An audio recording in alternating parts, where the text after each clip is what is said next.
नमस्कार। सामुद्रिक विज्ञान के इस अंक में एक बार पुनः आपका स्वागत है। दोस्तों, मैं हूं भास्कर आनंद डोभाल और आप देख रहे हैं हस्तरेखा का ये अंक अपने ही पसंदीदा यूट्यूब के चैनल गो ब्लॉग्स में।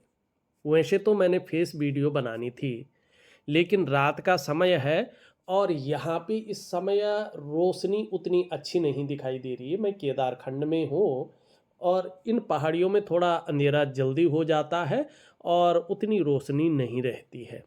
तो इसलिए मैं जो है इस विशेष वीडियो को आपको जो है हथेली के माध्यम से समझा रहा हूँ। देखिएगा, आप लोग भी जानते हैं एक विशेष समय आपके लिए आ रखा है और ये ऐसा समय है, इस खास समय पर आप दुर्लभ सिद्धि की प्राप्ति कर सकते हैं। और ये सिद्धि ऐसी है कि निश्चित तौर पे अगर इस सिद्धि की आपने प्राप्ति कर ली तो ब्रह्मांड आपके लिए खुद काम करेगा, स्वयं काम करेगा। इसको आप परख सकते हैं, लेकिन पूरा मनोयोग के साथ करें और उसके लिए वीडियो को बड़ी बारीकी से देखें। ये बहुत जो है लंबे समय से रिसर्च करके और कुछ चीज़ों पे मैंने स्वयं जो है इसका प्रयोग करके देखा है। फिर मैं जो है आप लोगों के बीच ये वीडियो लेके आया हूँ। आप लोग जानते ही हैं कि अश्विन शुक्ल पूर्णिमा यानी शरद पूर्णिमा को शनिवार है और उस दिन अश्विनी नक्षत्र मेष राशि में है और वायुमंडल में खंडग्रास चंद्र ग्रहण लगने वाला है। आप जानते हैं चंद्र ग्रहण एक खगोलीय घटना है और आम जनों को ये घटना अपनी ओर आकर्षित करती है। लेकिन जो व्यक्ति साधना के पथ पर हैं या जीवन में साधना के माध्यम से कुछ अद्भुत प्राप्त करना चाहते हैं, उनके लिए एक बहुत बड़ा अवसर है जहां हम कुछ सिद्ध कर सकते हैं। इसीलिए मैं अपने दर्शकों के लिए ये वीडियो लेके आया हूं। 28 तारीख को मानी परसों 4:04 पर इस चंद्र ग्रहण का सूतक लगेगा और ग्रहण का जो स्पर्श है वो रात्रि 1 बज करके, ध्यान दें, 1:04 और मध्य रात्रि 1:44 पर ये चरम पे रहेगा। और इसका मोक्ष आप लोग जानते ही, आप लोगों ने भी खुद अध्ययन कर लिया होगा, कई वीडियोज देख ली होगी। रात्रि के 2:33 पर इसका मोक्ष हो जाएगा। और देखिएगा, जो ये ग्रहण का समय है ये सच में एक अवसर है। हो सकता है बाकियों के लिए एक कौतूहल का विषय हो, लोग देखें, लोग इसका आनंद लें, लेकिन आप यदि मेरे दर्शक हैं तो इस समय को, इस विशेष समय को मैं कहूँगा आप सो करके या मजा लेकर मत बिताइए। ये वो समय है जहां आपके भीतर का साधक जागना चाहिए। रात्रि 1:04 से 2:33 का ये जो समय है, हम साधना अपने पूरे मनोयोग के साथ यदि करते हैं तो निसंदेह हमें दुर्लभ सिद्धि मिल जाएगी।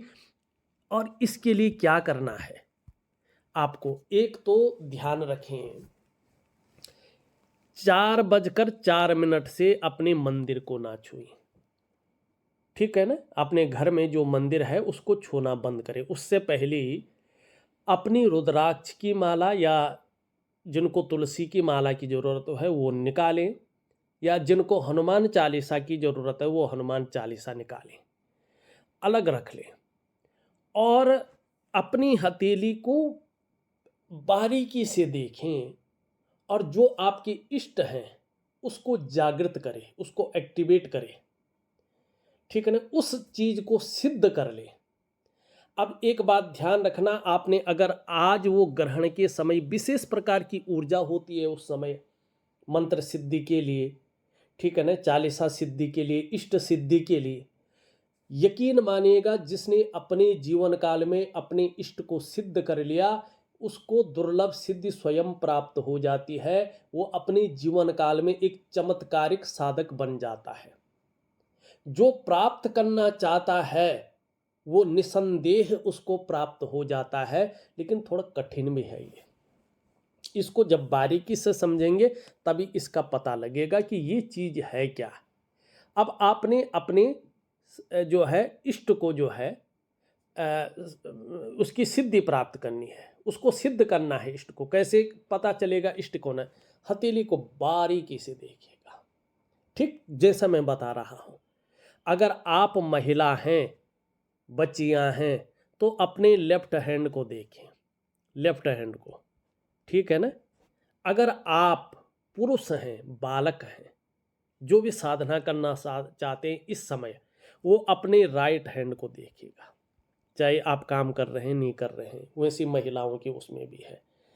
आप इसको देखिएगा, इसमें आपके इष्ट कौन है, क्योंकि हथेली एक्यूरेट बताती है। चाहे आपकी जन्म कुंडली में, आपके जो है अंक शास्त्र में, आपकी और विद्याएं हैं, उनमें कोई भी इष्ट हो या आप किसी को भी मानते हो, लेकिन उस इष्ट को आप जागृत करिए, उस इष्ट को सिद्ध करिएगा जो आपके पंच महाभूतों से सीधा जुड़ा हुआ है, जिससे शरीर बना है, जो प्रकृति से जुड़ा हुआ है, जो आपके पंच महाकोश हैं, नव द्वार हैं, और जो आपके जो है 5 ज्ञान इंद्रियों को वशीभूत करता है, 5 कर्म इंद्रियों को देखता है, और मुख्य आपके शरीर के जो 8 चक्र हैं। बस इन सब को साधने के लिए आपको सिर्फ और सिर्फ अपने इष्ट को सिद्ध करना है। अब कैसे पता चलेगा इष्ट कौन है? देखिएगा ध्यान से, ये हमारी हृदय की रेखा है, ठीक। अगर ये बृहस्पति तक आ रही है, यहां तक नहीं, यहां तक आई तब बात अलग है। अगर बृहस्पति तक आ रही है और इसमें स्वतंत्र रूप से एक विष्णु तिलक बन रहा है, तो यकीन मानिएगा आपके जो इष्ट देव हैं वो विष्णु हैं, ठीक है ना। और ब्रह्मांड का जो अण रूप में है, ये ब्रह्मांड एक छोटा सा अणु है, और वो विष्णु मन अणु वो विष्णु में समाहित रहता है। इस सृष्टि के जो जन्मदाता है उनको ब्रह्मा माना गया है, लेकिन वो किस में समाहित रहते हैं? भगवान विष्णु में। तो आपको चाहे भगवान कृष्ण की पूजा करें आप, चाहे भगवान विष्णु की पूजा करें आप, चाहे भगवान राम की पूजा करें, और सबसे दुर्लभ है अगर किसी ऋषि ने, किसी गुरु ने आपको भगवान नरसिंह की अगर कोई सुदर्शन चक्र मंत्र दिया हो। ये सिद्धि हर किसी के पास नहीं रहती है। ये सिद्धि अगर आपके पास है, यकीन मानिएगा आप चाहे कितने भी निर्धन हैं, अपने जीवन काल में अपने पूरे समय को बदल सकते हैं, ठीक। सभी चीजों को बताऊंगा।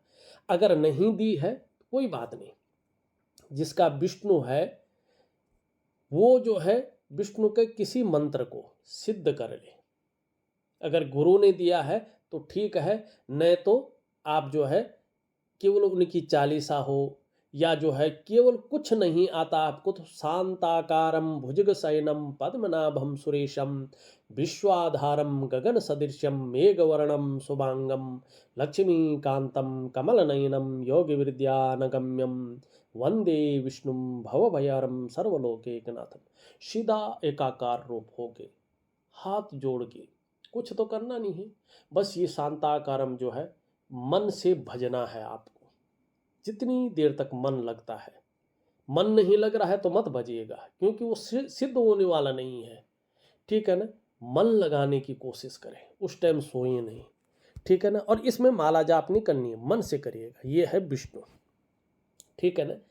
अब दूसरा आता है, देखिएगा, अगर आपकी हथेली में हृदय रेखा है, मस्तिष्क रेखा है, जीवन की रेखा है, और यहाँ से निकलकर एक रेखा इस प्रकार आ रही है, और एम की आकृति एक्यूरेट बन रही है, या एक्यूरेट नहीं भी बन रही है, कुछ अनबैलेंस भी बन रही है, तो भी इसका मतलब है आप या तो भगवान शिव की आराधना कर सकते हैं, या सात्विक देवी की आराधना कर सकते हैं, जिनको भी आप मानते हैं। मन से करेगा। अगर शिव की करनी है तो रुद्राक्ष की माला से। अगर आप मेल हैं, पुरुष हैं, तो ओम नमः शिवाय बस माला जपते रहे। ओम नमः शिवाय पंचाक्षरी महामंत्र की जाप, इस महामंत्र को सिद्ध कर लीजिएगा। अगर आप महिला हैं, ओम शिवाय नमः, ओम शिवाय नमः, ये जप कर लीजिएगा। दोनों कर सकती हैं। अब आप भगवती को मानते हैं तो चाहे आप अष्टलक्ष्मी की माला कर सकते हैं, और ये माला आपको जो है तुलसी की माला से करना है। लक्ष्मी, धन की प्राप्ति के लिए, वैभव की प्राप्ति के लिए, ऐश्वर्य की प्राप्ति के लिए, और मान सम्मान प्रतिष्ठा की प्राप्ति के लिए आप जो है महालक्ष्मी की पूजा कर सकते हैं, उसका मंत्रों का जाप कर सकते हैं, उस मंत्र को सिद्ध कर सकते हैं। ठीक है। अगर आप भगवती की पूजा करना चाहते हैं तो आप भगवती की कर सकते हैं। ठीक।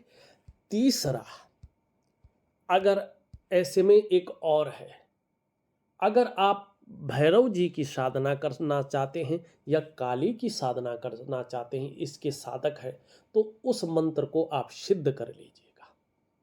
ठीक, वो सिद्ध हो जाएगा उस दिन। अब तीसरा, अगर ये आपकी हथेली में सब चिन्ह है लेकिन फिर भी यहाँ पे एक चिन्ह है, एक रेखा है, ये मंगल की रेखा, और मंगल का संबंध हनुमान जी से है।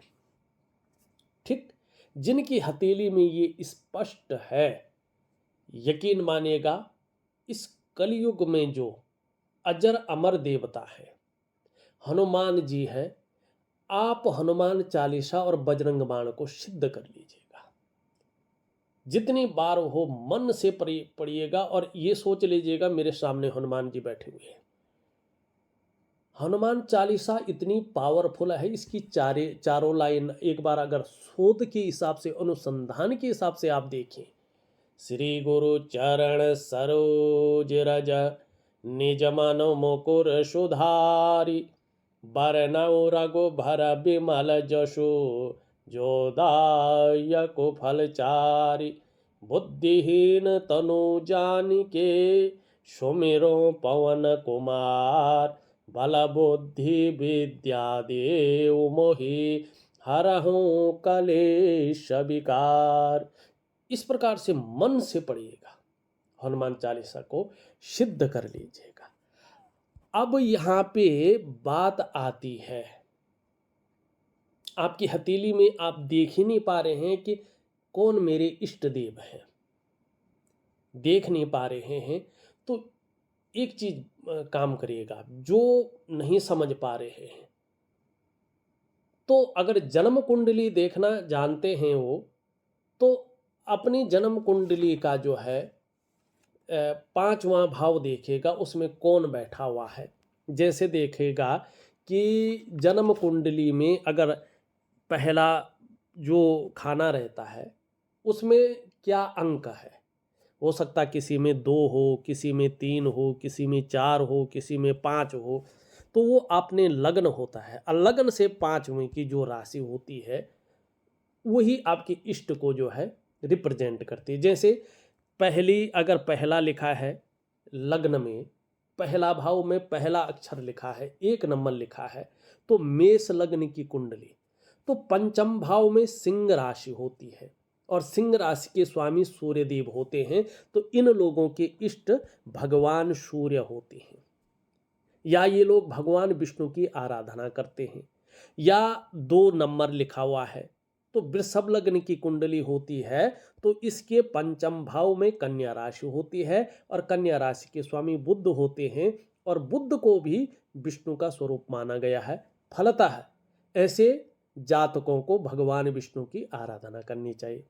अब मिथुन लग्न की कुंडली हो तो पंचम भाव में तुला राशि बनती है, और जिसके स्वामी शुक्र है, और शुक्र को स्त्री कारक ग्रह माना गया है, ऐश्वर्य का ग्रह माना गया है, ठीक है ना, मैरिटल लाइफ का मालिक माना गया है। ये है शुक्राचार्य जी, दैत्य गुरु, भगवान शिव के ये जो है बड़े शिष्य हैं। तो ऐसे लोगों की देवी के स्वरूप की पूजा करनी चाहिए, चाहे दुर्गा हो, लक्ष्मी हो, इनकी आराधना करनी चाहिए। अगर आपके उसमें पहला भाव में 4 लिखा है। इसका मतलब क्या है कि आपकी कर्क लग्न की कुंडली है और पंचम भाव में वृषभ राशि होती है। तो वृषभ राशि के स्वामी मंगल है, तो हनुमान जी का इनसे सीधा संबंध जुड़ता है। तो ऐसे जातकों को हनुमान जी की आराधना करनी है। अब सिंह लग्न की कुंडली हो तो पंचम भाव में धनु राशि होती है और जिसके स्वामी क्या है, गुरु, ये वाले जुपिटर। ऐसे जातकों को भगवान विष्णु की आराधना करनी चाहिए। वैसे ब्रह्मा जी की भी आराधना कर सकते हैं, लेकिन ब्रह्मा का न तो कहीं मंदिर है न कोई मूर्ति मिलती है। अब जिसकी कन्या लग्न की कुंडली हो, कुंडली की बात कर रहा हूं, तो उनके पंचम भाव में मकर राशि होती है। तो ऐसे जातकों को शिव की, भैरव की, शनिदेव की, ऐसे देवताओं की आराधना करनी चाहिए। अगर तुला लग्न की कुंडली हो तो पंचम भाव में कुंभ राशि हो जाती है। तो ऐसे जातकों को भैरव देवता या शनि या काली माता की आराधना करनी चाहिए। अब वृश्चिक लग्न की कुंडली हो तो पंचम भाव में मीन राशि होती है। ऐसे जातकों को भी भगवान विष्णु की आराधना करनी चाहिए।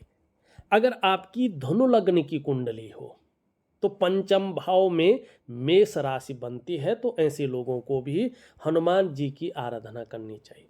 अगर आपकी मकर लग्न की कुंडली हो तो पंचम भाव में वृषभ राशि होती है। ऐसी जातकों को देवी की आराधना करनी चाहिए, भगवती की आराधना करनी चाहिए।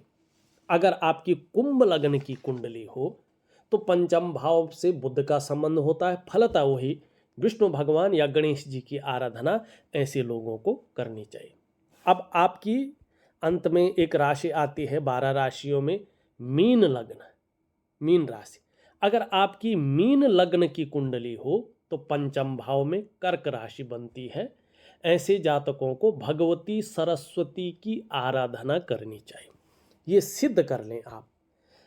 अब देखो, एक चीज मैं पते के बताता हूं। इस टाइम आपने जो भी मंत्र है वो सिद्ध कर लिया, तो वो सिद्ध हो गए तो सब कुछ प्राप्त हो गया? नहीं, उस दिन केवल वो सिद्ध हो जाता है, आप परीक्षा पूरी तरह से पास कर लेते हैं। अब अपने कार्यों को कैसे सिद्ध करेंगे, इसको हमेशा जनरेट रखेंगे, इस मंत्र को जिसको आपने सिद्ध किया है, क्योंकि ये सिद्ध हो गया है। अब जब भी आप उस माला को जपेंगे या उस चालीसा को पढ़ेंगे या उस स्तोत्र का आप जो है मुख से वाचन करेंगे, तो मन ही मन जिस मुख्य कामना की आपको बहुत कुछ जो वास्तव में आपके लिए जरूरत हो, आपको चाहिए ही चाहिए हो, ठीक है ना, या किसी से आपने ऐसा मिलना है कि आप मिल नहीं पा रहे हैं और उन्हीं से काम बनना है आपको, तो मन में उस व्यक्ति का स्मरण करें और वो चालीसा प्रातः 2-3 बार, जितना आपके सामर्थ्य हो, जितने में मन लगे करते जाएं। यकीन मानिएगा, ये सिद्ध चीज़ें आपके जीवन में कुछ अद्भुत करेगी और पूरे जीवन को चमत्कारिक रूप से बदल देगी। अब विशेष जो है धन्यवाद मैं उन लोगों को करता हूं जो मेरे इस चैनल को आर्थिक रूप से सपोर्ट कर रहे हैं अपनी श्रद्धा के अनुसार पर मंथ। आप लोग भी अगर समझते हैं कि यार चैनल ठीक है, इसको चलना चाहिए और आप लोग भी आर्थिक मदद करना चाहते हैं, तो इस वीडियो के डिस्क्रिप्शन में मैं पेटीएम नंबर दे रहा हूं। जो भी व्यक्ति कुछ चाहता है, और इस वीडियो के लास्ट में भी मैं जो स्क्रीन है वो दे रहा हूं, और आप अपने श्रद्धा के अनुसार इस चैनल को ग्रोथ करवाने के लिए आर्थिक मदद कर सकते हैं और इस परिवार के सदस्य बन सकते हैं।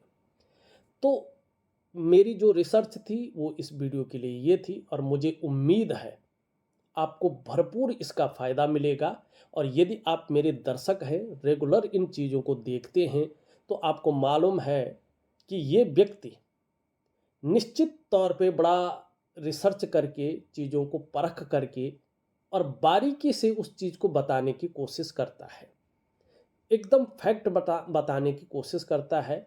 जो साधना के पथ पे हैं, जो अपने जीवन में कुछ पाना चाहते हैं। देखो, मनुष्य जीवन का केवल इसलिए जन्म नहीं हुआ है कि वो पृथ्वी में आए, सुबह स्नान वगैरह करे, अपने ड्यूटी निभाए, अपने शादी वगैरह कर ली, अपने घर बार बना लिया और बीवी बच्चों के साथ रह गया और बस उसके बाद निकल गया। इसके लिए नहीं जीवन। हर व्यक्ति का जीवन कुछ यूनिक करने के लिए होता है। अगर आप इस ब्रह्मांड में कुछ यूनिक हैं और उस चीज़ को करना चाहते हैं तो साधना आपको उस मार्ग पे ले जाएगी और वो चीज़ निश्चित तौर पे आप कर पाएंगे। तो इस वीडियो में बस इतना ही। एक नई वीडियो के साथ पुनः उपस्थित होऊंगा, तब तक के लिए नमस्कार।